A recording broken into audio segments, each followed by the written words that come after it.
Greetings, Patriots. Please make sure that you have a notebook and a pencil. Set up your notebook for the lesson. Go ahead and take a look at the following, and please make sure that you set up your note-taking in your notebook. This is lesson 7.2.5, and it's all on adding and subtracting decimals. Remember, we're going to be lining up the decimals and just bringing them straight down. There'll be a few problems I cover. Make sure you copy them and work them out, and then you to do some problems on your own. Okay, so I will add and subtract decimal numbers given a real-life scenario. Where do we use adding and subtracting decimals? Well, we use that in shopping. We use that in sports, especially like during the Olympics when we're determining who has the fastest time, etc. We use it in many different ways. So it's all around us. Let's go ahead and take the opportunity to look at this first problem. In this first problem, Annette and Larry measure their sand samples in science class. So here they're using it in science class.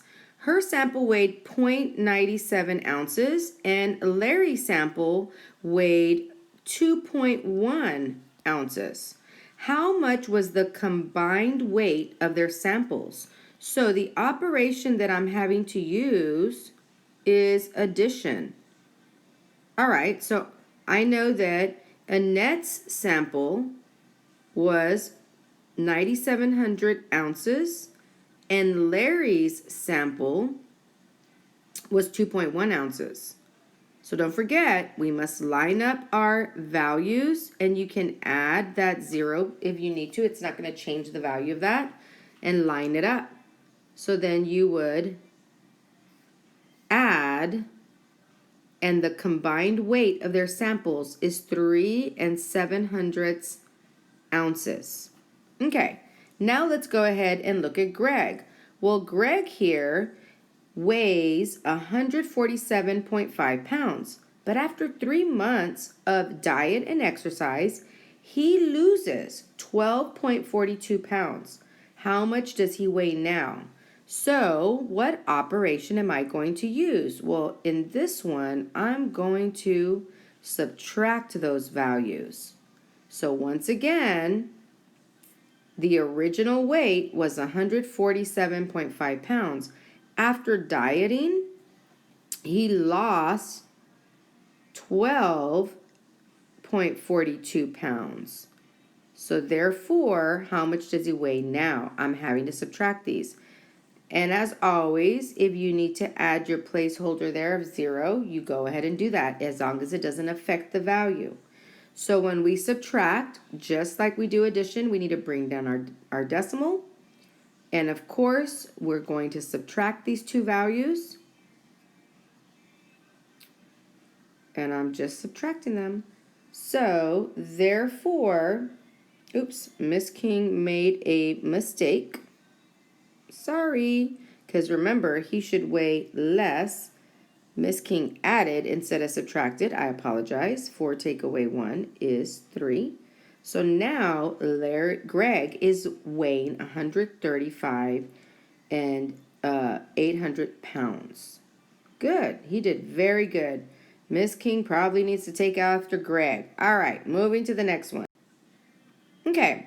This table shows the price of some lunch items. Well, Araceli ordered 1 slice of pizza, 2 candies, and a Sprite. Araceli paid with a $10 bill. How much change does she receive? This seems to me like we're going to have more than just one operation. Well, we definitely are going to have to add, and we definitely are going to have to subtract if I need to figure out the change amount. So let's see how much the items cost. Well, I know she ordered 1 slice of pizza, so 1 slice of pizza is $1.49. She ordered 2 candies. Well, this gave me the price of a candy, 1 candy, so she ordered 2 of these. So one was 75 cents and the other was 75 cents. And then she got a Sprite, so the sodas are costing $1.25. So let's go see her combined costs at this restaurant. Okay, so if you look at the following, all we're going to do, and one thing to probably sometimes do, guys, is go ahead and bring that decimal value straight down. Okay, so when you add this, you're going to get 24. 5 plus 5 plus 5 plus 9 is 24. Okay, and then what you're going to do is add the rest of this. So we have 7 and 7. That is 14 plus the 6 that's here, and that's 22.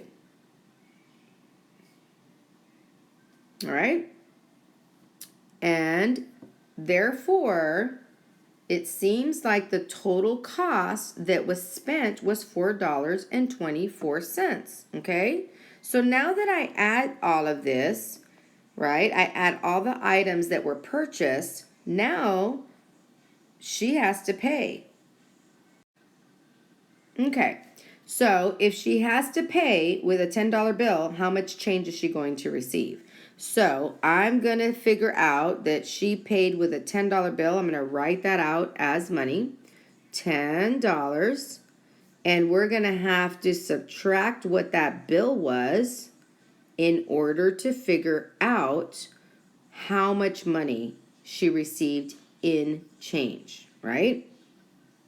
So therefore, if you take $10 and you subtract $4.24, that will end up with $5.76. So she did receive some change. Okay? All right, and that's how you get the change. So this is actually a two-step process. We had to add, right? That was the first step, and the second step was subtract. Okay, let's go ahead now and look at the next problem. I'd like you to try it first without Miss King, so you can always pause your video, okay, and then come back and check your answer. Okay, so welcome back. Sandra has $220.50 saved in the bank.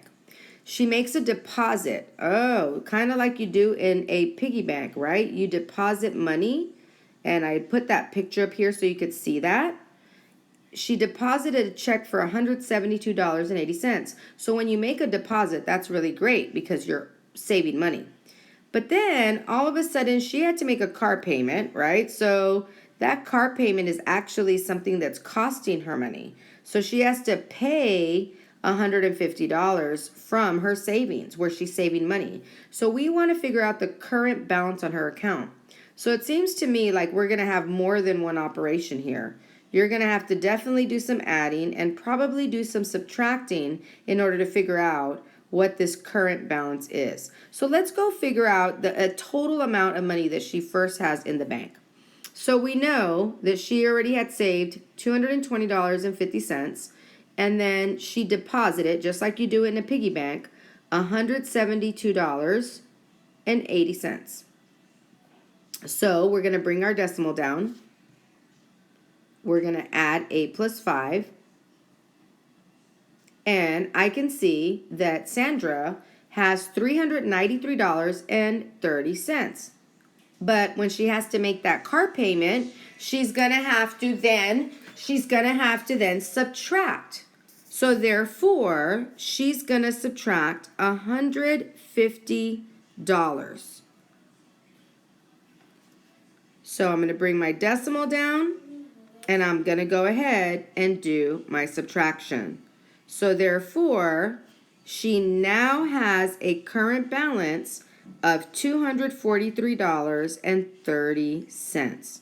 So every time we have to pay a bill, we have to deduct from our checking account or our savings account, guys. So this is a real life skill, specifically when you're budgeting and saving money and paying bills.